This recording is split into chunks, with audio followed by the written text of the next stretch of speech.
ಅದೇನು ಮಾಡಿದ್ದೀನಿ ಹೇಳಿ? ಜಿಲ್ಲೆ ಒಳಗೆ ಜನಸಾಮಾನ್ಯರಿಗೆ ಇದಾಗುವಂಥದ್ದು ಏನು ಮಾಡಿದ್ದೀನಿ ಹೇಳಿ? ಅದು ಅದನ್ನ ಇದಕ್ಕೆ ನಾನು ಆ ಥರ ಅದು ಮಾತಾಡೋದಕ್ಕೆ ನಾನು ಆ ಲೆವೆಲ್ಗೆ ಇಳಿಯೋಕ್ಕಾಗುತ್ತೇನ್ರಿ?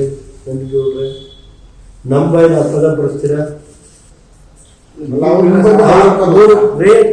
ಮೂರು ಬಿಟ್ಟಿರುವಂಥವು ಅಲ್ಲೇನೈತೆ, ಹಿಂದ್ಗಡೆ ಬ್ಯಾಕಿಂಗ್ ಐತಿ. ಇದಕ್ಕೆ ಕೆಲವು ರಾಜಕಾರಣಿಗಳು ದೇವೇಗೌಡರ ಕುಟುಂಬ ಎದುರಿಸೋಕ್ಕಾಗ್ದಲೇ ಇರೋರು ಇಂಥವ್ರಿಗೆ ಬ್ಲ್ಯಾಕ್ ಮೇಲ್ ಮಾಡ್ಸೋಕೆ ಹೋಗ್ತಾರೆ. ಈ ಬ್ಲ್ಯಾಕ್ ಮೇಲ್ಗೆಲ್ಲ ನಾನು ಅದಕ್ಕೆ ಕಾನೂನು ಈಗಾಗಲೇ ಮಾತಾಡಿದ್ದೀನಿ. ಕಾನೂನು ತಜ್ಞರ ಜೊತೆ ಏನು ಮಾಡಬೇಕು ನಾನು ಮಾಡ್ತೀನಿ. ಆರೋಪಕ್ಕೆ ಉತ್ತರ ಕೊಡಲಿಲ್ಲ ಅಂದ್ರೆ ಅದೇ ನಿಜ ಆಗ್ತಾ ನಾನು ಉತ್ತರ ನಾನು ಅದಕ್ಕೆ ಹೇಳಿದ್ರೆ ಯಾವುದೇ ಇದ್ರೂ ತನಿಖೆ ಮಾಡ್ಕೊಳ್ಳಿ ನಮ್ಮ ಕುಟುಂಬದ್ದು ಅಂತ ಹೇಳಿದ್ಮೇಲೆ ಇನ್ನೇನು ಹೇಳಿದ್ರೆ? ಇಲ್ಲ ಸರ್, ಒಂದು ಪ್ರಶ್ನೆ ಸರ್, ಈಗ ನಿಮ್ಮಂತವ್ರಿಗೆ ಈ ತರ ಆಗ್ಬಿಟ್ರೆ ಜನಸಾಮಾನ್ಯ ಕಥೆ ಏನು ಅಂತ ಅಂದ್ರೆ ಯಾವ ರೀತಿ ಇದೆ ರಾಜ್ಯದಲ್ಲಿ ಅಂದ್ರೆ ಇದು ಬ್ಲ್ಯಾಕ್ ಮೇಲ್ ರಾಜಕಾರಣ. ಇಂಥವರಿಗೆ ಕೆಲವು ರಾಷ್ಟ್ರೀಯ ಪಕ್ಷಗಳು ಹಿಂದ್ಗಡೆಯಿಂದ ಸಪೋರ್ಟ್ ಯಾರು ಕೊಡ್ತಾರೆ ಅಂತ ನನಗೆ ಗೊತ್ತಿದೆ. ನಿಮ್ ಪಕ್ಷ ನಿಂತ್ಕೋಬೇಕಲ್ಲ, ನಿಮ್ ಪಕ್ಷ ನಿಂತ್ಕೋಬೇಕಲ್ವ? ಈ ಸುಳ್ಳು ಆರೋಪ ಈಗ ನಮ್ಮ ಯಾರೋ ಅಡ್ವೊಕೇಟ್ ನೆನ್ನೆ ಹೇಳಿದ್ವೇನ್ರಿ? ಅಡ್ವೊಕೇಟ್ ಹೇಳಿದ್ವು, ನಾನು ನನ್ನ ಬಾಯಿ ಹೇಳಕ್ಕಾಗ್ತದ? ಯಾರೋ ಒಬ್ಬ ಈತ ನಮ್ಮ ಪರಿಸ್ಥಿತಿ 77 ಕೋಟಿ ಮಾಡಿದ್ರೆ ಇನ್ಕಮ್ ಟ್ಯಾಕ್ಸ್ ಅಂತ ಏನೋ ಹೇಳಿ ನೆನ್ನೆ ನಿಮ್ಮ ಯಾರೋ ಪೇಪರ್ ಅಂತ ಹೇಳಿದೆ. 77 ಕೋಟಿ ನಾನು ಮೊನ್ನೆ ಹೇಳಿದ್ದೆ, ನಮ್ಮ ಟಿವಿಲಿ ಹಾಕಿದ್ರಿ,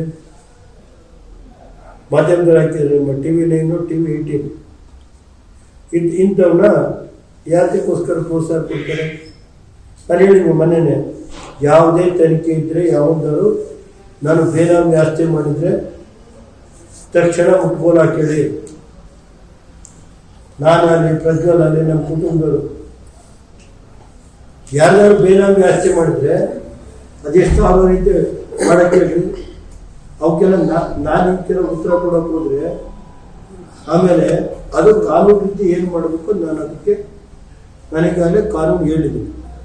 ಎಂಥದ್ದು ಇದರಲ್ಲಿ ಅದೆಂಥ ಇದರಲ್ಲಿ ಮಾಡ್ತೀವಿ, ಹಂಗೆ ಮಾಡ್ತೀವಿ, ಇದು ತೋರಿಸ್ತೀವಿ ಅಂತಾರಲ್ಲ, ಅದು ಹೇಳಿ ಆಮೇಲೆ ತೋರಿಸ್ಲಿ, ಆಮೇಲೆ ತೋರಿಸ್ತೀನಿ. ನನಗೂ ಗೊತ್ತಿದೆ ಕಾನೂನು. ಇದೆಲ್ಲ ಎಲ್ಲರಲ್ಲೂ ಆಟ ಆಡ್ದಂಗೆ ನನ್ನದು. ಈಗ ಯಾರ್ಯಾರು ಹಾಕಿದ್ರು, ನನ್ನ ಮಗನ ಮೇಲೆ ಕೇಸ್ ಹಾಕ್ತಾಯಿತ್ತು, ನಮ್ಮ MLC ಮೇಲೆ ಕೇಸ್ ಹಾಕಿ ಬಿದ್ದೋಯ್ತಲ್ಲ, ನನ್ನ ಮೇಲೆ ಒಂದು ಕೇಸು. ನಾನು ಯಾವ್ದಾದ್ರು ಬೂತ್ಗೆ ಹೋಗಿದ್ದೀನ? ಒಂದು ರಾಷ್ಟ್ರೀಯ ಪಕ್ಷ BJP ಇಂಥವ್ರನ್ನ ಇಟ್ಕೊಂಡವ್ರಲ್ಲ, ಇಂಥವ್ರನ್ನ ರಾಷ್ಟ್ರೀಯ ಪಕ್ಷ BJP ಇಟ್ಕೊಂಡು ಆ ಕೇಂದ್ರದ ಮಂತ್ರಿ ಮೊನ್ನೆ ನಡ್ಕೊಂಡು ನಾನು ನೋಡಿದಿರಲ್ಲ, ನನಗೆ ಗೌರವದಲ್ಲಿ ಯಾಕಪ್ಪ ಕೇಂದ್ರ ಮಂತ್ರಿ ಬಂದವ್ರೆ, ಅವ್ರಿಗೆ ಗೌರವ ಕೊಡಬೇಕು. ನಮಗೆ ಗೌರವ ಕಡಿಮೆ ಆಗುತ್ತೆ ಅಂತ ನಾನು ಎಷ್ಟು ತಾಳ್ಮೆಯಿಂದ ಮೊನ್ನೆ ಕರ್ಕೊಂಡೆ.